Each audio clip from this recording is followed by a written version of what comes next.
You are listening to History Man, the platform for historians, authors, and storytellers to reach the world with their stories of the American Revolution.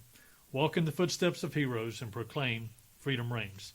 On today's episode, we're with Geoff Baggett again. Welcome, Geoff. Thank you very much. Geoff, we've spoken in a previous episode about your books, and we want to get into some of the background of some of the history that you've come up with in your research. But before that, I want to give a shout out to a couple of our affiliate friends. One of them is Southern Campaign 1780, providing living history experiences that educate, entertain, and inspire. And Long Gone LLC specializes in genealogical research and guided historical tours in Camden, South Carolina. Both of them can be found on Facebook. So, Geoff, tell us a little bit about some of your history that you have found in your research of your books. And your books can be found where? Amazon.com. Amazon.com. Search for Geoff Baggett. Geoff with a G, Geoff, that strange spelling. Baggett, Baggett, and you can find my author page and all my links there. We were talking on a previous episode that in what I have read of Brothers and Warriors, you've done a lot of research on the background of those stories, and I would imagine, as we've talked in the previous episode, some of those were actually your relatives. Right. My I think unique perspective is when I started writing my novels. My ancestors were going to be my characters. And you were saying your research was the skeleton, and right. You just kind of skeleton of truth. You interjected the personalities and that sort of and thing. I have to assign, and of course I'm a storyteller. I'm an author, and so I try to be as true to all the history as I can. I want to follow timeline. That's why I research culture locally, local politics, all those sorts of things. But I also want to have some fun. And I create some characters. Okay. I create a few characters my characters tend to be people from my life experiences. You know what I mean? It's like there are people that I've known in life, and then I imagine them when I'm writing these characters in these books. That's who I have in mind. Right. Sometimes it's a celebrity or an actor even that I have in mind in my mind's eye while I'm envisioning all this. But yeah, my key characters are either ancestors of mine or of my wife's, because she has some. Because I'm such a genealogy nerd that it's not just enough to dig in my own tree, but I went skulking around in hers as well and found some interesting characters along the way. Well, I want to hear about some of those interesting characters. I think our listeners would be interested to know a little bit about the different hats you've worn in your life prior to you taking on this new chapter of your life as a writer and an author and a historian. You've been a speaker, a parson, and you've been in the Army. You've got a science background. Yeah, that was all. I mean, I have a degree in medical laboratory science, chemistry, biology minors. That's what I did in my youth when I was a kid. In early married life, I worked in a medical laboratory in Memphis, actually at St. Jude Children's Research Hospital, and then I felt a ministry call while I was there and went into youth ministry and eventually planted a church about 20 years ago and pastored there for a long time, and then that season of my life kind of came to an end. I felt a calling away from it and started chasing after my passion, which is history. That's what I love to be a part of now, living history and finding the strangest and most interesting facts that I can discover, and then trying to turn some of those things into stories. Well, we're very appreciative that you've entered this chapter of your life. You're a fascinating person to talk to, and you've done a lot of research. And of course, we are on the edge of our seats when we talk about history and the founding of this nation, which right. we love so much. Tell us a little bit about your wife's genealogy. Okay. Well, again, most of my ancestors came by way of Virginia, the Carolinas. That's pretty much all my family lines kind of come through that region. But my wife's maiden name was Gremore, Gremore, which I always thought was this. When I first met her, I thought she was telling me Greenmore. That's kind of what I called her when I first met her, until I got straightened out when I saw it written down. And as I got into her family tree, I went back about 4 or 5 generations, and then I hit this person in her tree. His name was Frank, and it was spelled Grimard, which in my, Southern English world is Grimard. Right. And I'm thinking, what kind of name is that? And then why are they called Grimoire? But as I found out they were French, and in French, Grimard is Grimont. Okay.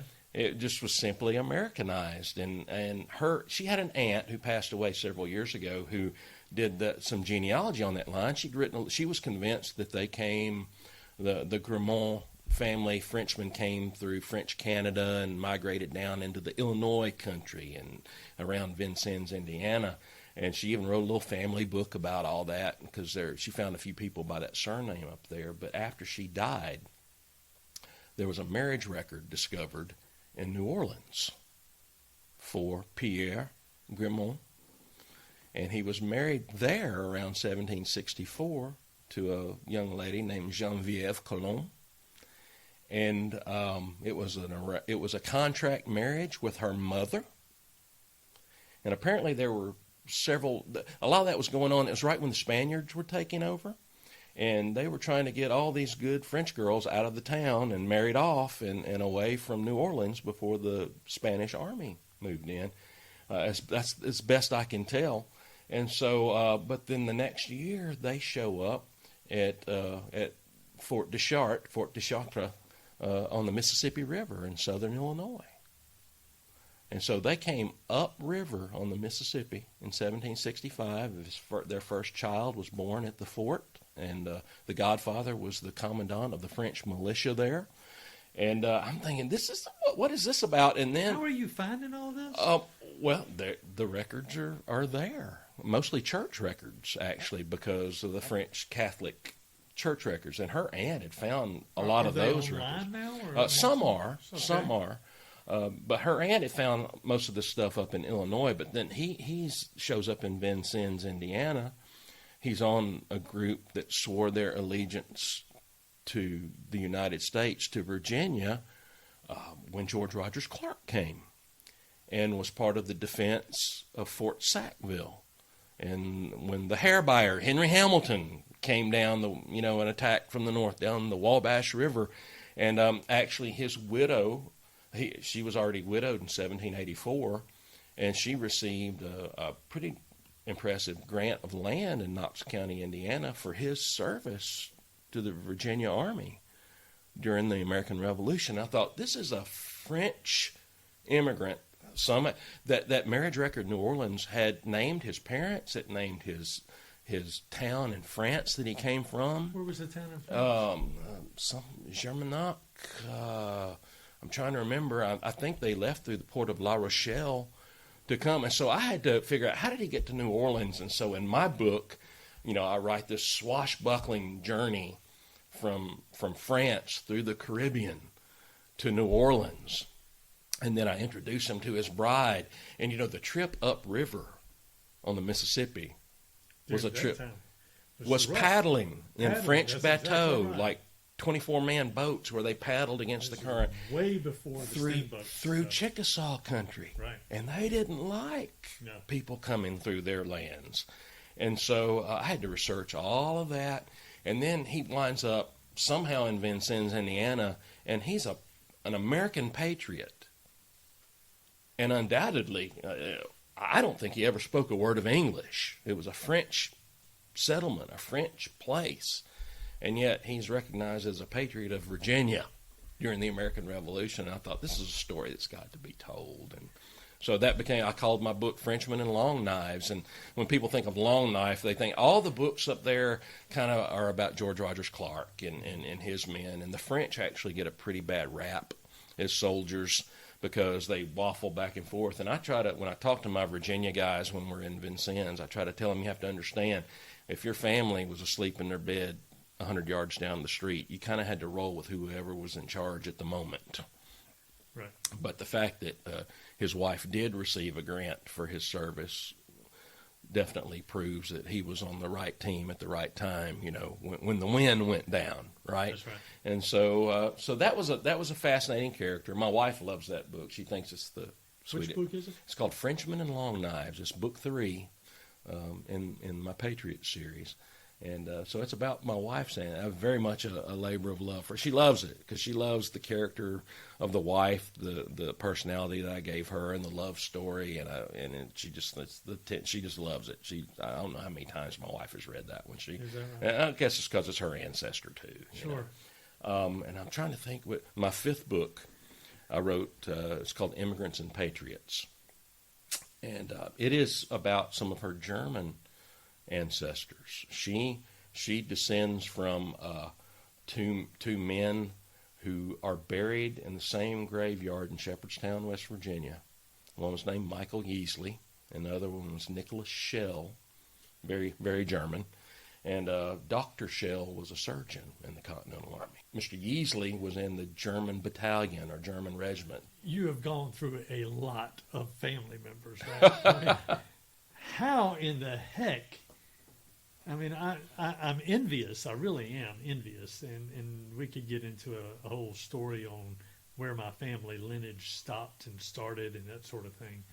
But that's a whole lot of people that you're able to trace all the way back to the Revolution. Yeah, and I didn't And do them all at before the once. Revolution. Yeah, I didn't do them all at once. They were one at a time, Right. But What were your biggest foundational documents that you did on your research? I'm trying to think. I have a lot of the documents for the French side of my research were already discovered by my wife's aunt. She just hadn't, but that marriage record was found in the Diocese of New Orleans later. So I was able to that was one thing that I was able to bring to that family equation. I'm glad that her aunt never knew that, because it would have broken her heart to to think that her folks didn't come from Canada.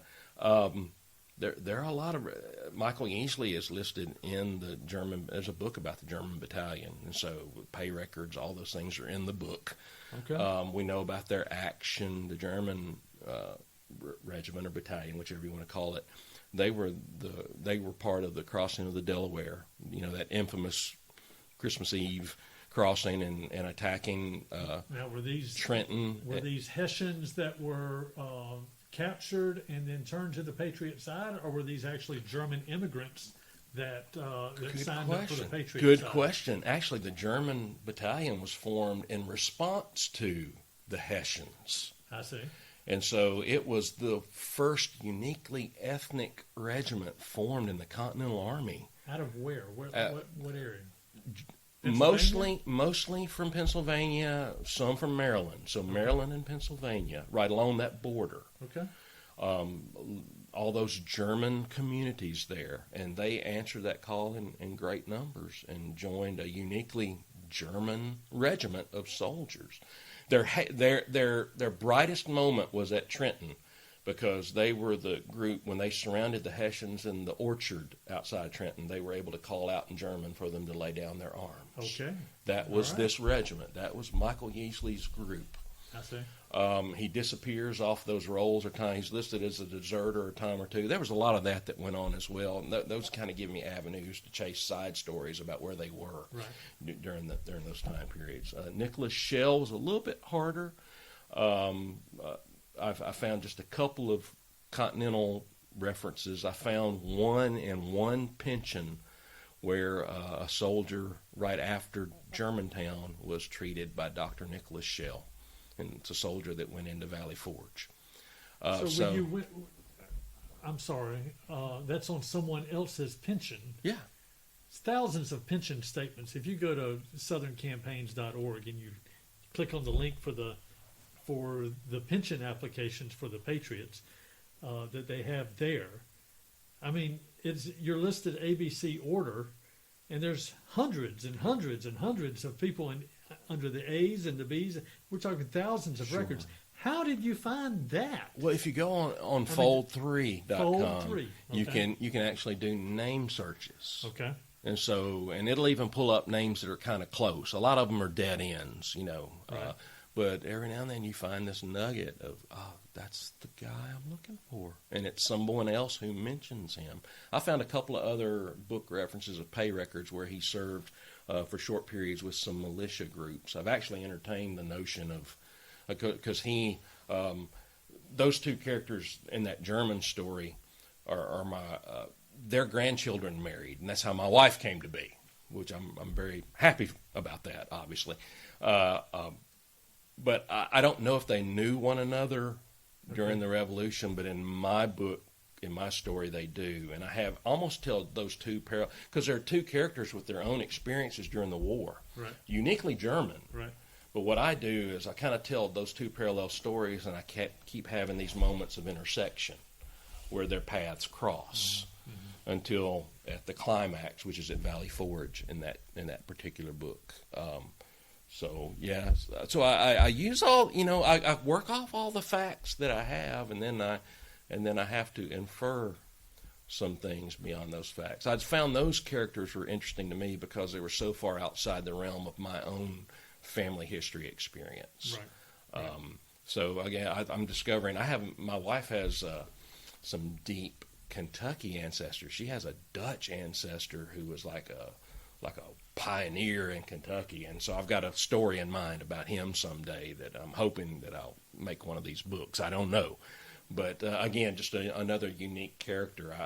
I can't. I'm kind of reticent about writing about the Southern Theater, even though it's my favorite. Writing about that over and over, I'm trying to expand that character base just a little bit. Yeah. I think what I gravitate to in these stories that you're talking about is we hear about Nathaniel Greene, and we hear about Cornwallis, and we hear about George Washington, and we hear about the big leaders. Mm-hmm. But the beauty of these stories that you're talking about, and the beauty of these pension records, is most of those, and we've even talked about once the pension records came around, that was even years and years after most of them died. Some of them were actually spouses relating stories that they had been told by their husbands. That's right. That's exactly. They weren't even they were very much secondhand in a manner of speaking. Right. I think what gravitates me or what I'm gravitated to is the fact that all of those pension records that we read through are everyday people. Everyday people. And I try to help people understand that because people want to read the big stories and the big names. I'm like, it's those ordinary farmers and those shopkeepers and those merchants. Those are the people who sacrificed and fought and bled and lost and died. Right. The untold, that's what I like to find. I like to write the big name people into my stories. In Brothers and Warriors, Andrew Jackson, as a teenager, didn't live very far away. That's exactly right. And I'm like, okay, I'm going to write him in. And I assigned Andrew Jackson the personality that I thought Andrew Jackson, a little bit foul-mouthed and a little brazen, and I wrote him my way into the story in Immigrants and Patriots.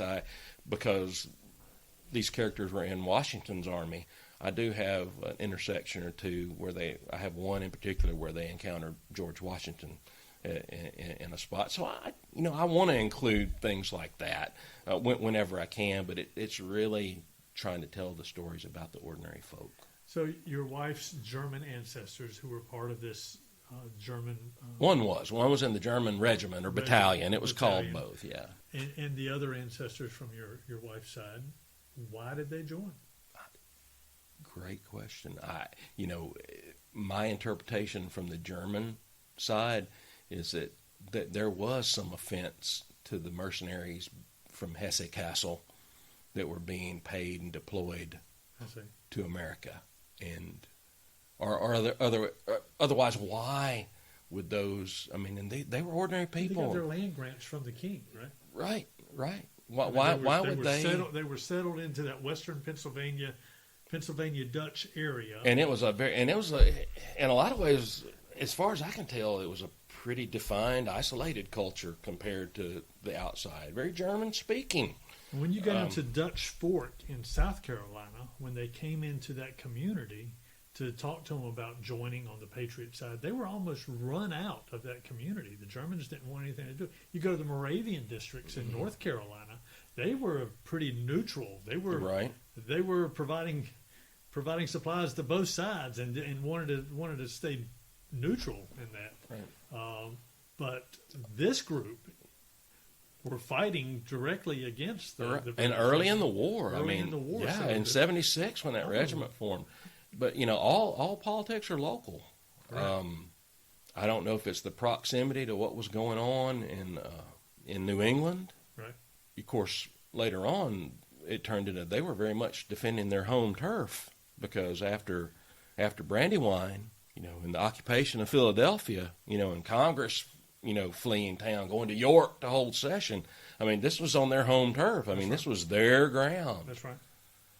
So it became really personal. It's fascinating to me the background as to why they were doing it. I wonder. Well, I've wondered about my Scott, the Scott ancestors. There were Scottish regiments in the British Army. That's right. And I'm like, Culloden wasn't that long ago, That's exactly but again, that's the difference between Highland Scots and Lowland Scots. That's right. In proximity to England. It's just fascinating, and it could be not just one community to the next; it could be one family to the next. My second novel that I wrote, Partisans and Refugees, is set in Georgia, which was a bloody civil war, and it wasn't fighting against the redcoats. It was literally Tories against Whigs. It was neighbor fighting neighbor. About the Civil War, but this was the original Civil War. Neighbor hanging neighbor tarring and feathering neighbor, that burning one another's homes down. This is what was going on in 1779, 1780 in Georgia, which was largely just a coastal colony at the time. Right. It didn't go very deep into the back country.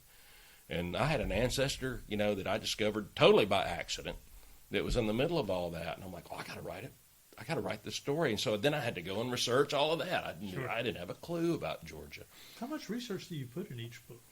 It depends. It's multi-layered. Of course, the ancestor themselves, I do the genealogy, the documentary research, and then when I connect them to particular events in the war and locales, then I have to research that location. I have to research battles. I want to try to get them right because somebody along the line, if I don't get something right, somebody's going to call me out on it. Historians are very particular. Very particular. We are a particular crowd.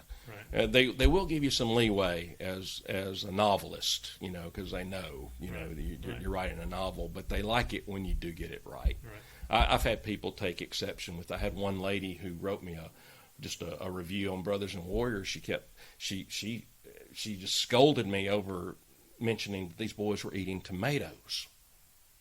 I mentioned tomatoes in the book a couple times, and she's like, everyone knows that people in colonial period thought tomatoes were poison and didn't eat them. And I actually responded back to her review. I was like, Madam, that's a myth that's been repeated so often that it's become truth. I said, but I know of one cookbook reference from 1775 in South Carolina with tomato recipes. Right. They were very much table fare in the South. That's exactly. So there are some things that are so mythological, but then they're they believe. I had one fellow who excoriated me because I mentioned a 54 caliber smoothbore rifle. And he proceeded to dress me down on, well, if you knew anything about rifles are rifle. There's no such thing as a 54 smoothbore rifle. And I wrote him back, well, sir, I've got one hanging on my wall. They were rifles in form. They just didn't rifle the barrel because a smoothbore made a more versatile gun. You could shoot a ball through it, but you could also you could bird hunt with it. It was easier to load. And a lot of your frontier rifles were smooth bore, not rifled. And so, it's just the fun of history. Yeah, the historians, though, they are quick to call you on whatever viewpoint of history that they have. Sure. And take that as it's tough. It's tough to maneuver through a lot of that. But it's fun. It's all fun. Oh yeah. Your passion comes out through your books. Tell our listeners how they can get a hold of your books. Amazon.com. Look for Geoff Baggett, Geoff with a G. I didn't mention, but I write companion books. Each novel that I write, I write a companion story for younger readers. Okay. In the 10 to 14 range. and what I do is take a child character from the story, and I do something totally different, and this totally works of my imagination. So it's for kids, Right. and not for small children. I don't know how to write for small kids, but more of the Hardy Boys, Nancy Drew kind of age. I got you. And they're adventure books. They're very age appropriate. They're very language appropriate and thematically, and so. But each one of these has a companion book for a younger reader that goes with it. And I have a lot of families who like that because the grown-ups can read the grown-up book and the kids can read the younger, and they can actually talk about that. They do overlap in many ways. What would you want readers to take away from reading your book? And I say books. Books, yeah. I want them to have fun. I want them to be entertained. I'm an entertainer at heart when it comes to these books, so I want people to have joy in reading, but also know that these were real people. I do a chapter or a half chapter at the end of each one where I tell about the real people. I call it my confessional chapter. I confess who I made up and why, Right. And who was real and who wasn't. This chapter mainly for you. Yeah. It's where it's cathartic, where I can come clean. Because my daughter got really upset with me over a character that didn't make it through one of these books, and she was heartbroken. Did that really happen, Daddy? And I'm like, no, honey, I made that character up. And she was angry at me for about a week or so. I mean, I didn't know if she was going to talk to me anymore. So I do have a confessional time, and I do give a few other little clues about things that happen with the real people, and. But yeah, be entertained, but also know these are real. I want them to connect. I want to encourage people to find their own stories. Right. Because we all have these stories. And there are people that share my story. I got a telephone call one day out of Brothers and Warriors. I got a phone call from a guy who just said, I was reading your book, and I saw this about this John Hamilton, and he thought, I got an ancestor named John Hamilton. And he went back in his ancestry tree, and he's like, holy smokes, that's my John Hamilton.